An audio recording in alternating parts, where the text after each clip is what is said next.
Bienvenue dans les applications de montage à vide. Alors, les applications, maintenant c'est un abus de langage puisque depuis quelques versions, on n'a plus des applications de montage, mais une application de montage qui s'appelle Media Composer, qui est l'historique, sur lequel on va pouvoir valider, on va pouvoir activer par un système de licence une option Newscutter. Ça nous rajoute un élément qui s'appelle NRCS Tool, qui va nous permettre de rentrer en communication avec les bases de données NRCS, donc les bases de données de salles de rédaction dédiées aux journalistes.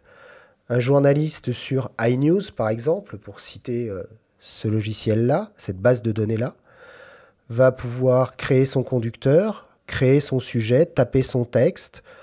Dans certains cas d'interfaçage avec les logiciels de titrage ORAD, par exemple, on va pouvoir créer le synthé, le petit bandeau avec le nom de la personne et sa fonction. Et puis, on va pouvoir récupérer tout ça dans Media Composer, bien entendu avec un élément qui s'appelle le Video ID, qui est cet identifiant unique qui nous permettra d'identifier notre sujet dans le serveur de diffusion. Deuxième option disponible, le Symfony. Alors là, c'est l'option de finishing. C'est une option qui nous permet d'enrichir très nettement notre Media Composer au niveau des capacités d'étalonnage. Autrefois, on avait deux logiciels totalement séparés, Newscutter, Symfony, un troisième qui était Media Composer avec une interface très proche, très sensiblement la même, à quelques raccourcis près. Maintenant, c'est le même soft, ce sont les mêmes raccourcis, simplement on a des options qui se valident par un système de licence. Notre Media Composer, on va pouvoir l'interfacer avec deux boîtiers externes. Là, ce sont les anciens modèles, le Mojo DX et le Nitrix DX, qui sont des boîtiers purement à vide, qui vont nous permettre de gérer des entrées-sorties de flux audio-vidéo. À l'heure actuelle, on a un nouveau boîtier qui s'appelle le DNX-IO, qui est développé par Blackmagic, qui s'est enrichi d'une petite visualisation d'un petit système d'écran. Petit système d'écran qui va nous permettre de vérifier qu'on a bien un signal vidéo entrant ou qu'on a bien un signal vidéo sortant. Alors, notre DNX-IO, sur sa façade, on va avoir un certain nombre de boutons. Bien entendu, ces fonctionnalités sont paramétrables directement dans la vide et on peut passer d'une entrée à une autre ou d'une sortie à une autre sans avoir besoin d'intervenir sur les boutons.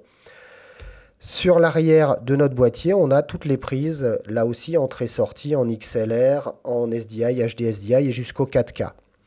On a sur la partie gauche ici de notre photo, le port PCI Express pour le raccordement plutôt au monde PC, et puis le port Thunderbolt ici pour les raccordements plutôt Mac Pro. Ces boîtiers vont nous permettre de gérer pleinement les flux en entrée-sortie jusqu'au 4K. On va avoir aussi de l'encodage média hardware, par exemple pour du DNX HD, qui est un codec à vide, mais qu'on retrouve sur plein de matériel, y compris des enregistreurs externes type Shogun ou Ninja 2. Et puis on va avoir, et là c'est la première fois dans le monde à vide, une multicompatibilité par rapport aux autres logiciels, puisqu'on peut très bien imaginer de la suite Adobe, comme on peut imaginer du Resolve Blackmagic, se servant aussi de ce boîtier-là. Dans la série des périphériques entrée-sortie, on a d'autres marques disponibles, non distribuées par Avid. On a Aja, Blackmagic, Motu, Bluefish, Matrox. Alors, Matrox sur les anciennes versions, puisque Matrox a arrêté le lien avec Avid. On a un certain nombre de périphériques dédiés au pilotage du logiciel Media Composer qui sont disponibles. Périphériques qui vont aussi pouvoir être interfacés avec d'autres logiciels de montage ou de mixage. Là, on a l'Artist Control avec une partie motorisée de 4 petites tirettes pour notre mixage. Une partie écran tactile sur laquelle on peut mettre un certain nombre de raccourcis. Et puis en bas, à droite, la petite molette pour le défilement de mon image à l'intérieur de la timeline. Un Artist Mix, on a ce coup-ci 8 petites tirettes, toutes motorisées comme précédemment et qui vont être interfaçables avec le logiciel pour préparer nos mixages. Et puis on a l'Artist Transport, grosse molette. Je me déplace image par image en accéléré, en ralenti. C'est agréable de retrouver une interface comme on avait autrefois. Le premier qui me traite de papy, je le retrouve à la sortie. Dernier élément, l'artist color. Vous voyez que sur ma capture, il y a marqué Euphonix, puisque c'est Euphonix qui a développé tous ces appareils et qui a intégré Avid. Dans un deuxième temps, l'artist color, son job, c'est tout bêtement de nous permettre une interface beaucoup plus tactile, je dirais, via un système de 3 trackballs pour la partie étalonnage de notre logiciel de montage. À ça, on va pouvoir ajouter deux choses. D'abord, le système Nexis, qui est un système de stockage centralisé. Quand vous avez beaucoup d'utilisateurs autour d'un site, qu'on veut mutualiser le stockage, qu'on veut pouvoir utiliser les médias, les mettre à disposition par réseau. Le Nexis, c'est un stockage développé par Avid qui va permettre cette mutualisation, qui va permettre une sécurisation des médias, sécurisation aussi bien informatique qu'électrique, et sécurisation aussi en accès, puisqu'un utilisateur, en fonction de son login, va pouvoir soit lire et écrire.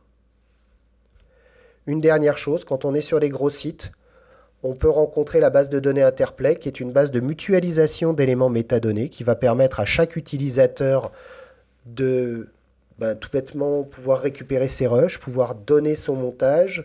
À partir de là, le mixeur peut récupérer le montage, un autre utilisateur faire la bande-annonce pendant ce temps-là à partir des mêmes médias.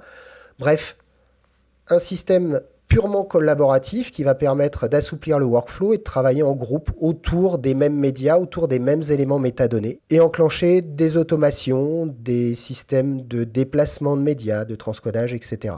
Alors, le Nexis comme Interplay, on les retrouve dans des gros sites de post-production, que ce soit des télés, que ce soit des post-producteurs. Et puis, on commence à les retrouver aussi dans des systèmes d'enseignement. Il y a même un BTS qui a déjà un Interplay.